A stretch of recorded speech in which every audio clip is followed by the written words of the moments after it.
Hello and welcome back to Reggie's Kitchen. If this is the first time you've dropped in, welcome, be blessed. Today I'm going to show you how to make baked beans. And this is a way that my aunt, some of the way my Aunt Flo used to make them. I've changed her recipe up just a little. The first thing I have here, okay. We got stuff set out here. I'm going to run through for you. I took 2 of the 28-ounce just standard baked beans in a can. Dumped them in here. I have 1 medium onion that I have roughly diced here into the pot. As you can tell, we like onions in our baked beans. This is just going to add a whole lot of flavor. Okay? Now, I have 3 different colors of sweet peppers here. I always buy the little bags of mini bells. They last longer and they are just so sweet and they're so good that I like them. Okay, so I'm going to go ahead and we're going to roughly dice these up.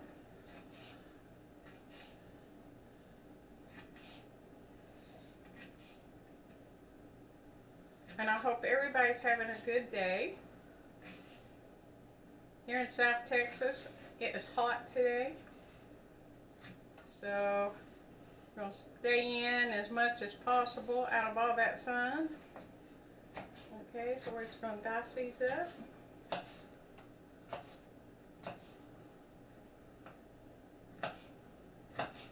Now you can fix these on the grill as well. Just put them into a skillet or a baking dish that will go on your grill. This is where your cast iron comes in handy. But I did learn a trick.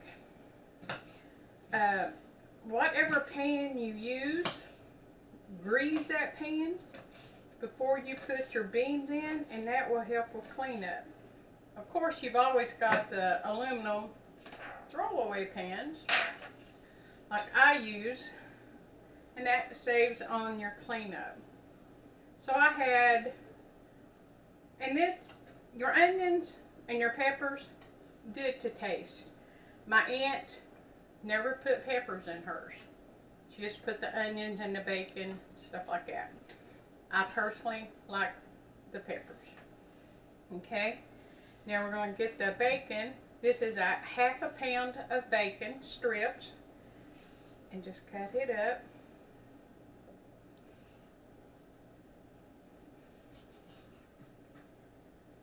Try to use it about half froze when I'm chopping, that way it's a little easier, but this come right freshly bought.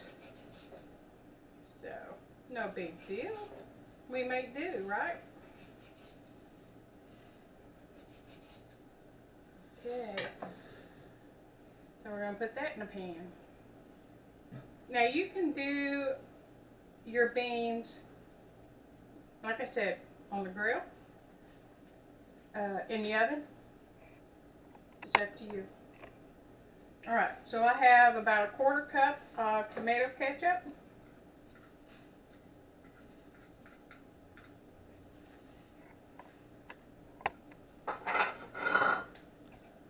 1/4 cup of yellow mustard.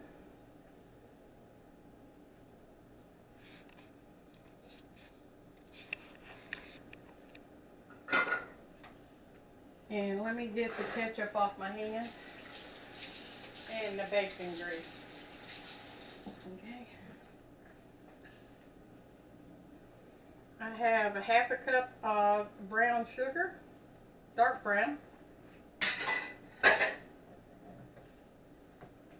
And what really makes it good, I have about 1/4 cup of molasses. Now in the South, in the fall of the year, Get your farmer's markets and get homemade molasses.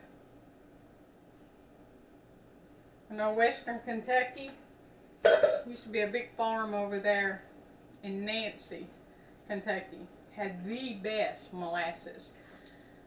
I remember I would buy them every year, buy a couple of quarts, so it would last me all year until the next season, so I could buy their homemade molasses. Okay.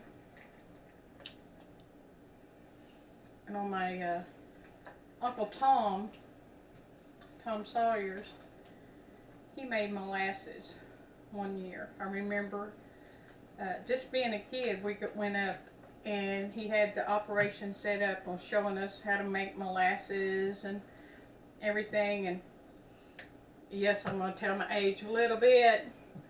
I remember eating Joe foam, taking a piece of sugar cane and raking it through the Joe foam when the molasses was cooking off and the foam would come up. Yeah, I'm country. Alright. And let me move this out of the way. Right,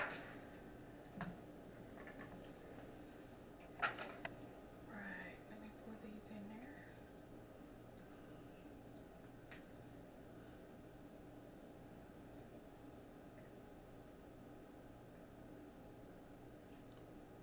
Okay. Alright, we're going to put these in a preheated 375-degree oven. And I'm going to bake mine until they're dark and all this liquid in here has sort of dissolved or went away until they're really thick. That's the way I like my baked beans. Again, you can cook them however you want them. I've even cooked them in a slow cooker. Put them in, mix it all up, put them in your slow cooker, use a bag, best invention ever, and use your liners. Put your beans and everything in there when you leave, before you leave for work in the morning on low. By the time you get home that night, you're going to have baked beans. Okay? I hope you enjoy. Have a wonderful day and be blessed. Thank you.